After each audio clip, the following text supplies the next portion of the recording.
నమస్తే. శ్రీ గురుభ్యో నమ. శ్రీమాత్రే నమ. ఆదిత్యాయ చ సోమాయ మంగళాయ బుధాయ గురు శుక్ర శనిభ్యే రాహవే కేతవే నమ. శ్రీమాత శ్రీ మహారాజ్ఞి శ్రీమత్ సింహాసనేశ్వరి చిదగ్నికుండ సంభూత దేవకార్య సముద్యత ఉద్యద్భాను సహస్రాభ చతుర్భావ సమన్విత రాగస్వరూప షడ్జ క్రోధాకారాంకుశోజ్వల శ్రీమాత్రే నమ. గోచార ఫలితాలు మనం చెప్పుకునేటప్పుడు నిజానికి దినఫలాలు చెప్పుకుంటాం, పక్షఫలాలు చెప్పుకుంటాం, వార ఫలాలు చెప్పుకుంటాం, పక్షఫలాలు చెప్పుకుంటూ ఉంటాం. ఇలా మనం ఎందుకు చెప్పుకుంటున్నాం? మరి ఆ ఒక్క రోజులో అంత మార్పు ఉంటుందా అంటే, ఆ ఒక్క రోజుకు గాను ఏదైనా గ్రహాల యొక్క యుతి, దృష్టి, వీటి యొక్క ప్రభావం వల్ల మన మీద ఎలా ఉంటుంది అని చెప్పుకోవడం కోసం చెప్పుకునేటువంటిది. ఇవన్నీ మనం ఎందుకు చెప్పుకుంటున్నామంటే, ఉద్యోగ వ్యాపారాదులందు కానీ, లేదు మన యొక్క అదృష్ట దురదృష్టాలు, ఒక ప్రయాణం వల్ల కానీ, కుజుడి మార్పు, అనుకోకుండా రవితో కలవడం, ఇలాంటప్పుడు వచ్చేటువంటి కొంత చెడు ప్రభావం మన మీద ఏదైనా ఉంటుందా? లేదు చాలా మంచి జరిగేప్పుడు మనం ఏదైనా కొత్త విషయాలను ప్రారంభించడానికి వీటి కోసం చేసుకునేటువంటి ముందు తెలుసుకునేటువంటిది, ముందు జాగ్రత్త తీసుకునేటువంటి ప్రయత్నమే ఈ ప్రయత్నం. ఇట్లా మార్చి నెలలో మరి మార్చి 2024 గాను 1వ తారీఖు నుండి 15వ తారీఖు వరకు ఉండేటువంటి గ్రహస్థితి ఎలా ఉంది అని చెప్పుకుంటే, ముఖ్యంగా చెప్పుకోవాలి అంటే ఈ గ్రహస్థితి మీనంలో ఇప్పటి వరకు ఏ గ్రహం లేదు, కానీ 7వ తారీఖు నుండి బుధుడు వచ్చి చేరుతాడు. ఎవరున్నారు ఇప్పటి వరకు మీనంలో అంటే రాహు ఉన్నాడు. రాహుతో బుధుడు చేరుతున్నాడు కాబట్టి వచ్చేటువంటి పరిణామాల వల్ల కొంచెం ఆర్థికంగా వీటిలలో మనం ఏ రకమైనటువంటి ఎలా ఉండాలి అనేది తెలుసుకోవడం కోసమే. ఇక మేషంలో గురువు, కన్యలో కేతువు, మరి కుంభంలో శని. ఇక కుజుడు దాదాపు కుజుడి యొక్క మార్పు మనం చెప్పడానికి లేదు. ఎందుకు అంటే మకరంలోనే ఉంటాడు. కుంభంలోకి ఒకరోజు చివరి రోజు 15వ రోజు వరకు ఉన్నాడు. ఆ సాయంత్రం అంటే కుజుడు మనకి చివరి లాస్ట్ రోజు కుజుడు మార్పు. శుక్రుడు 7వ తారీఖు కుంభంలోకి వచ్చి చేరుతాడు. రవి కూడా చివరి రోజు మకరంలో నుండి కుంభంలోకి చేరేటువంటి పరిస్థితి. ఈ నెలలో మనకి అంటే ముఖ్యమైనటువంటివి ఏది చూడాలి అంటే, మొదటి పక్షంలో చూస్తే కనుక అమావాస్య మాత్రం ఉంది. అలాగే శివుడి యొక్క దినమైనటువంటి శివరాత్రి మనకు మొదటి పక్షంలో కనిపించేటువంటి మార్పులు చేర్పులు. ఇలా ఉన్నటువంటి గ్రహ పరిస్థితుల్లో మరి ద్వాదశ రాశుల వారికి ఎలా ఉంటుంది, ఒక్కొక్క రాశి వారికి ఆర్థికంగా, వ్యాపారపరంగా, లేదు ఉద్యోగపరంగా, సంతానపరంగా, వివాహపరంగా ఏ రకమైనటువంటి పరిస్థితులు ఉంటాయో చూద్దాం. తదుపరి రాశి మకర రాశి. మకర రాశి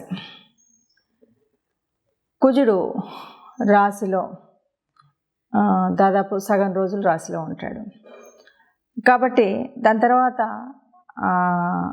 తర్వాత శని కలయిక వల్ల ఎట్లా ఉంటుంది? శని కలయిక వల్ల కొంత స్ట్రెస్, కుజుడు శని ఇద్దరు కలిసినప్పుడు కొంత స్ట్రెస్ ఉంటుంది. రాహు 3లో ఉన్నాడు, దానివల్ల కూడా కమ్యూనికేషన్ అనేది ఎట్లా ఉంటుంది అంటే, చెప్పాలి మకర రాశి వారికి అంటే చాలా స్పష్టంగా ఉంటుంది, చాలా చక్కగా మాట్లాడగలుగుతారు. చాలా రకాలైనటువంటి అంటే మీరు మాట్లాడినప్పుడు ఎవరైనా వినసొంపుగా ఉంది, వినగలుగుతారు. అట్లాగే మీరు చెప్పిన మాటకు విలువ ఇచ్చేలాగా ఉంటారు. అయితే ఏదైనా కావాలన్నప్పుడు అంటే 16 తర్వాత మనం ఏదైనా కొనాలి, ఏదైనా చేయాలి అంటే అంటే రెండవ పక్షంలో కనుక చూసినట్టయితే కొద్దిగా జాగ్రత్తగా ఉండాలి మకర రాశి వాళ్ళు. వివాహానికి చాలా అనువైనటువంటి కాలం ఈ కాలం అని చెప్పొచ్చు. కాకపోతే సంతానం యొక్క మొండితనం వల్ల మనకు కొంత చికాకు కలుగుతుంది, దానివల్ల కొంత చింత కలుగుతుంది. మనం ఏదో అనుకుంటాం, పిల్లలు ఏదో చేసి పెడతారు, దానివల్ల తెలియనటువంటి ఒక స్ట్రెస్ అయితే వస్తుంది. వాళ్ళ మూలంగా అనుకోని అనారోగ్యం తెచ్చుకునేటువంటి పరిస్థితి వస్తుంది. కాబట్టి ఈ విషయంలో పిల్లల్ని చెప్పవలసినంత వరకు చెప్పి వదిలేయడం మంచిది అని చెప్పవచ్చు. ఎందుకంటే వారి మూలంగా తెచ్చుకునేటువంటి స్ట్రెస్ ఎక్కువగా ఉంటుంది. కాకపోతే మార్గదర్శనం చేయడం మంచిది, కానీ పెద్దగా ఎదిగిన పిల్లలు ఉంటే ఆ మొండితనాన్ని మనం వదిలేయడం తప్పదు. ఇక కేతువు 9లో ఉండడం వల్ల మనకేంటంటే 9వ స్థానం భాగ్యస్థానం, పుణ్యక్షేత్రాల దర్శనం అయితే తప్పకుండా కలుగుతుంది. చక్కగా దైవ దర్శనాలు ఉంటాయి, పుణ్యకార్యాలు చేసేటువంటి స్థితి అయితే ఉంటుంది. ఇక ఉద్యోగ విషయంలో స్ట్రెస్ ఎక్కువగా ఉంటుంది. వీరికి ముఖ్యమైన సలహా ఏంటంటే అప్పులు తీసుకోవడం అనేటువంటిది మాత్రం అసలు చేయకండి. ఉన్నటువంటి పరిస్థితి కొద్దిగా ప్రశాంతంగా పెట్టుకోవడం అనేది చేయాలంటే ఈ అప్పుల విషయం జోలికి వెళ్లకుండా ఉంటే మంచిది. చూశారు కదా మరి ఇప్పుడు ఇప్పటి వరకు ఉన్నటువంటి గ్రహస్థితి ఇలా ఉంది కాబట్టి మరి మనం ఇలా ఉన్నటువంటి గ్రహస్థితిలో ఏదైనా పరిహారాలు చేసుకోవాలి అంటే ఏం చేయాలి దీనివల్ల? ఎందుకంటే దాదాపుగా మనం చెప్పాలి అంటే ఒక మాట చెప్పొచ్చు. ఎప్పుడూ కూడా ఈ గ్రహాల యొక్క ప్రభావం మన మీద ఎలా ఉంటుంది అంటే సహజంగా మన పూర్వపుణ్య ఫలితంగానే ఈ గ్రహాల యొక్క పరిస్థితి అంటే గోచారరీత్యా మారుతున్న జన్మజాతకంలో ఉన్నటువంటి గ్రహాలు కానీ ఇప్పుడు మనకు అంటే ఏళ్ళనాటి శని, అర్ధాష్టమ శని, ఇవన్నీ అష్టమ శని ఇవన్నీ కనిపిస్తూ ఉంటాయి కదా. ఇవన్నీ ఎందుకు ఉంటాయి ఏమిటి అంటే ముఖ్యంగా మనకు మన యొక్క కర్మఫలం వల్ల.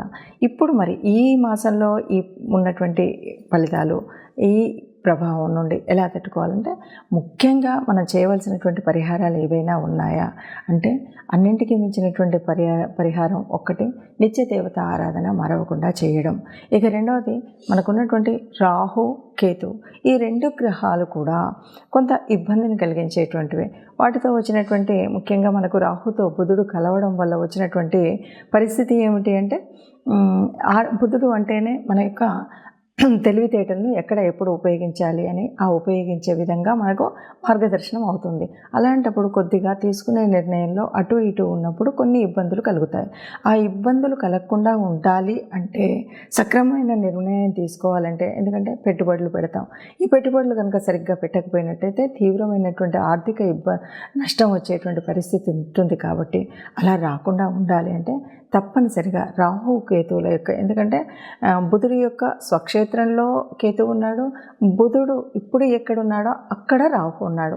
ఈ రాహు కేతువుల మధ్యలో నలిగిపోయేటువంటి పరిస్థితి రాకుండా ఉండాలి అంటే తప్పనిసరిగా రాహు కేతువుల ఆరాధన చేయవలసినటువంటి పరిస్థితి దాదాపు ఈ 15 రోజులు అందరూ చేస్తే మంచిది. ఎందుకంటే బుధుడు అనేవాడు అందరికీ ఏదో ఒక చోట బుధుడు ఉంటాడు. కాబట్టి బుధుడు అనేటువంటి వాడు వ్యాపారానికి, మాట తీరుకు, ఒక ఆలోచన పద్ధతికి ఉంటాడు. కాబట్టి ఈ పరిస్థితిని మనము రాహుకేతువులకి దీపారాధన కానీ రాహుకేతువుల జపం చేసుకోవడం కానీ మంత్రం ఉచ్చరించడం కానీ చేస్తే మంచిది. అలాగే ఏళ్ళనాటి శని ప్రభావం పడుతున్నటువంటి రాజులు కొన్ని అంటే శని ఇప్పుడు కొద్దిగా శని గ్రహ ప్రభావం వల్ల ఇబ్బంది పడుతున్న వారందరూ కూడా శని గ్రహం దగ్గర శని మంత్రం చదవడం ఇలాంటివి చేయాలి. లేదు ఎక్కడైనా సరే గోశాలలో గోగ్రాసం ఇవ్వడం. ముఖ్యంగా కార్మికులు ఎవరైనా ఉంటే వారికి ఏ రోజైనా ముఖ్యంగా శనివారం రోజు పిడికెడన్నం పెడితే మంచిది. ఇంకా అన్నింటికీ మించి కుజుడు ఇక్కడ కుజుడు, శుక్రుడు, రవి వీళ్ళంతా ఒక్కచోట ఉండడం, ఏ ప్రభావం తెలియకుండా ఉండడం, రవి ప్రభావం వల్ల కొద్దిగా ఇబ్బంది కలగడం ఇవన్నీ ఉన్నటువంటి పరిస్థితి కనుక కుజుడు అంటేనే మనం కుజుడు సరి అయినటువంటి పరిస్థితిలో ఉంటే మంచిది. అలా కాకుండా ఉన్నప్పుడు ఏమవుతుందంటే కోపం వస్తుంది, చికాకు ఉంటుంది, తర్వాత దెబ్బలు తగిలించుకోవడం, ప్రయాణాలలో ఇబ్బందులు కలగడం ఇలాంటి మార్పులు అన్నీ కూడా మనకు కనిపిస్తాయి. కాబట్టి కుజ గ్రహ అనుగ్రహం కోసం కూడా మనం కుజ ఆరాధన చేయడం, ముఖ్యంగా మంగళవారం రోజు సుబ్రహ్మణ్య స్వామిని ఆరాధించడం. సమయం లేదు, వీలు లేదు, ఇంట్లోనే సుబ్రహ్మణ్య స్వామిని ఒక ఎర్రటి పూలు 2 పెట్టి ప్రార్థించడం. వీలైతే ఈ మాసంలో వీలైనప్పుడు కొంచెం కందిపప్పు లాంటిది ఎవరికైనా దానం చేయడం ఇలాంటివి చేస్తే గనక కుజగ్రహం ఉన్నటువంటి ప్రభావం వల్ల కానీ శనిగ్రహ ప్రభావం వల్ల కానీ వచ్చేటువంటి ఏదైతే దుష్పరిణామాలు ఉన్నాయో అవి రాకుండా ఉంటాయి. అలాగే మనకి రాహుకేతువుల యొక్క పూజా విధానాన్ని చేసుకున్నట్టయితే ఈ ఇబ్బందులు ఏవి ఉండకుండా ఉంటాయి. ఏది ఏమైనా సరే ఈ మాసంలో కానీ ఒక్క నిమిషం ఏది ఏమైనా సరే మనకు ఇప్పుడు జరుగుతున్నటువంటి గ్రహస్థితి మూలంగా వచ్చేటువంటి చెడు జరగకుండా ఉండాలంటే ఈ పరిహారాలు చేసుకోవడం మంచిది. అలాగే అందరూ సుఖంగా ఉండాలి, అందులో మనము ఉండాలని భావిస్తూ సర్వే జన సుఖినో భవంతు. నమస్తే.